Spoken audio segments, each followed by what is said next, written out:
Baci Sospesi, un progetto di Barbara Sbrocca.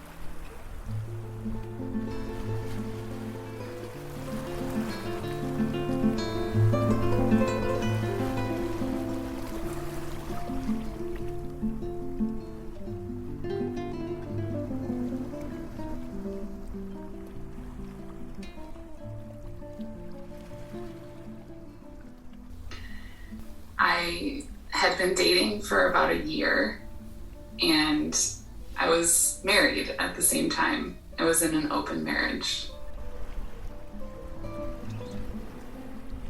I was effectively separated from my husband emotionally, sexually. We were just a functional family at that point. He had a girlfriend that he was very much in love with and who I got along quite well with at the time. I saw their connection and I kept wondering why I couldn't have something like that for myself.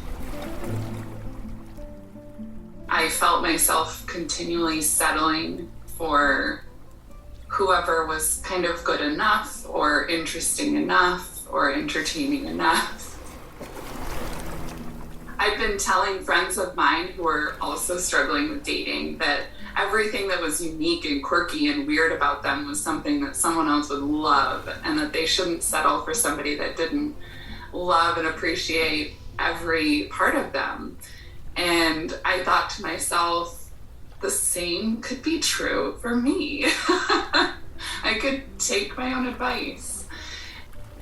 And I thought, I'm married, I have 2 kids, I'm in this open poly relationship kind of chaos. You know, there was so much about my life that seemed to be working against me in my mind to find someone that would fully commit to me and that would love me.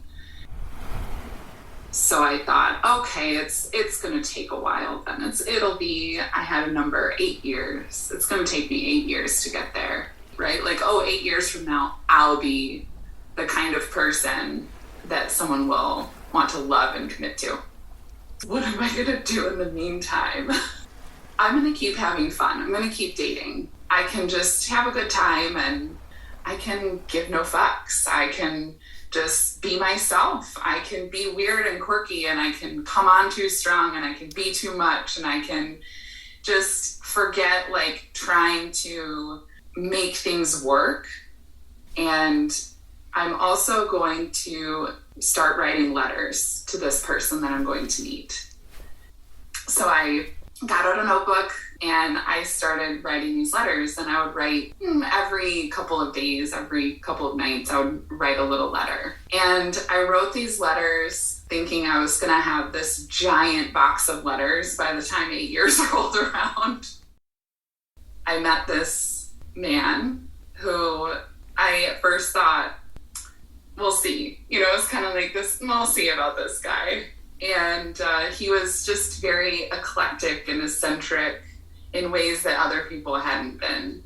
And our first date was going out to shop for a suit.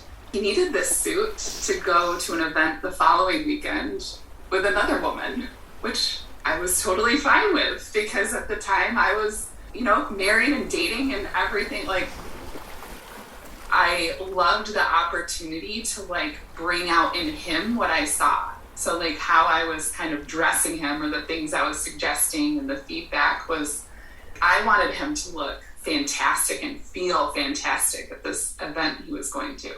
So little did I know that the woman he was going with said the only condition she put on what he wore was that he wouldn't wear velvet. And that is exactly what I picked out for him, was a velvet blazer. And when he showed up at the event, she loved what he was wearing because it looked so fantastic on him. But anyways, that was our first date, and he was going off to this big event the next weekend. And during the week, I just said, I wish I could see you again before you leave. He said, let's have breakfast before I leave. So we met for breakfast, and that was one of those little click moments for me where I was so excited about this person and I had somebody that was excited about me in the same way. So we had our breakfast, he went on his trip, and as soon as his plane landed, when he got back, he drove straight to my house to see me again. Oh, I missed part of the timeline. Okay, back to the breakfast was he left me with a token, a spell, and gave me one of his t-shirts to wear. And he wrote this letter to me about the t-shirt, kind of like anchoring our connection while he was on this trip. And as soon as he gave me that shirt, and I had been thinking about my letters, I told him, I have some letters for you. So I'm 2 weeks into knowing this guy, and I'm like, am I really gonna do this? Because I was planning on writing these letters for 8 years. It's only been about a month, and I'm thinking to myself, is this really it? I don't care how long it lasts. Early on in that relationship, my partner said, I just want the sustainable you. I just want the you that you can be. It was amazing to feel like that love found me and that I could then go into it with this open heart. I was still married for a year after we met. And when I decided to get divorced, it wasn't even for the relationship. So now I have been with him for 3 years. It finally feels real because I was healing so many insecurities from my past relationship of not feeling wanted and feeling kind of second class and feeling neglected emotionally and also feeling like too much for my previous partner, my first husband.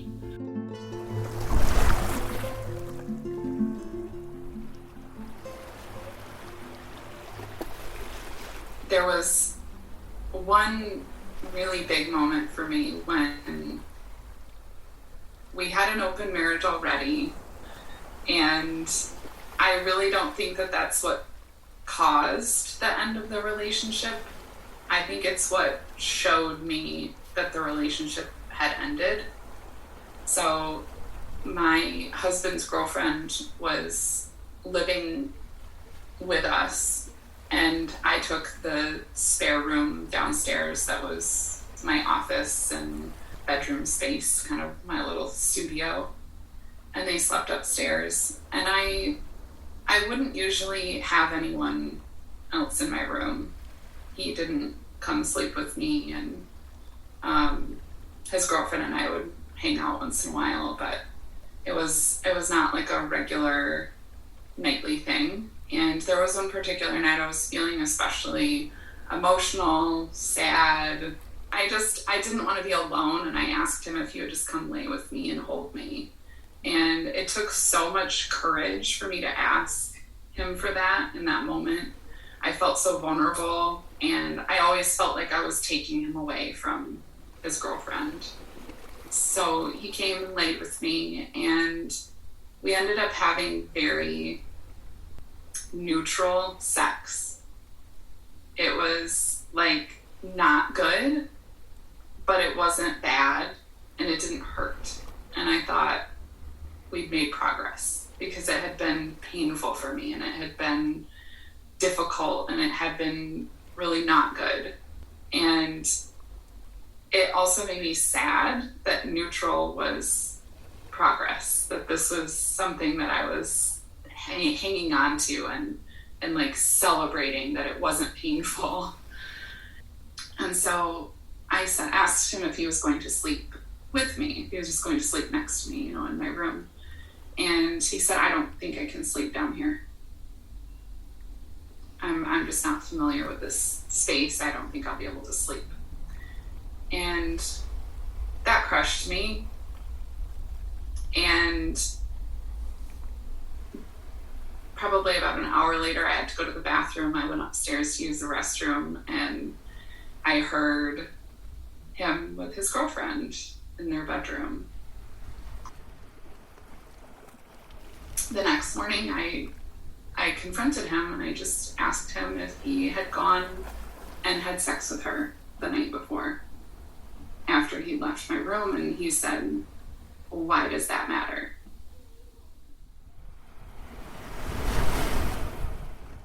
It's compassionate to end a relationship when you can't offer that person what they deserve and they can't offer you what you deserve, which is to be loved for who you are. I didn't want to change him. I didn't want him to feel like he had to keep trying to change for me. And I saw how loved and cared for he was by this other woman, and I saw his connection with her and desire for her. And I just thought, I'm not her and I can't be her. It took me probably 6 months after that when I realized that I didn't want to be married to him either. I didn't want to be married as a function of a family. And it was, I think, almost 18 months later before we actually finalized the divorce. So it was still a long process because we were still able to work together to, sell the house and figure out custody arrangements and things like that. So that was good for our kids. It was really good for them to have kind of a soft, slow process. Yeah.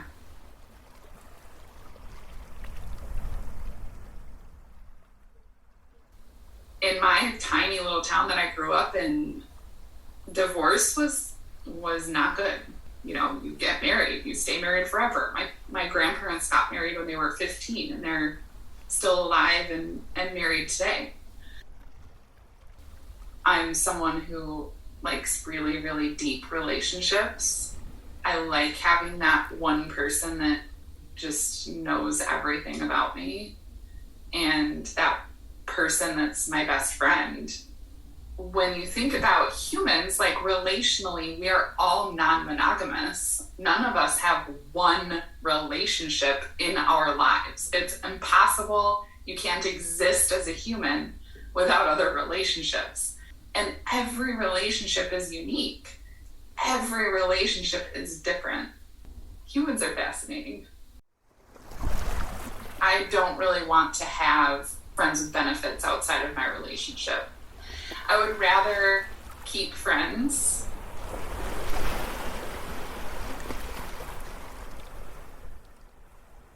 I was raised by a mom who's very tough and she's not soft-spoken, very straightforward, to the point.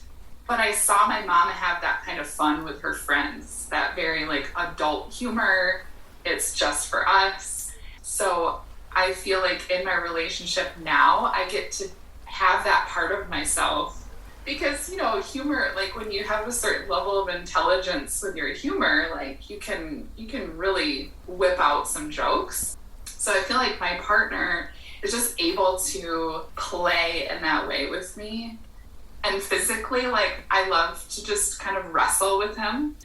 I love being with somebody that I can kind of test my physical strength against, and I'm not going to hurt anybody, or hurt him, and just to have that innocent kind of childlike wrestling and just being able to be kind of primal with each other is, for me, really fun.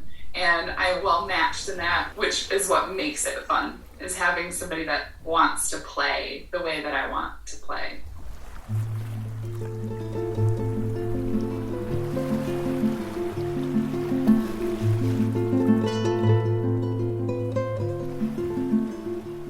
Baci sospesi, un progetto di Barbara Sbrocca.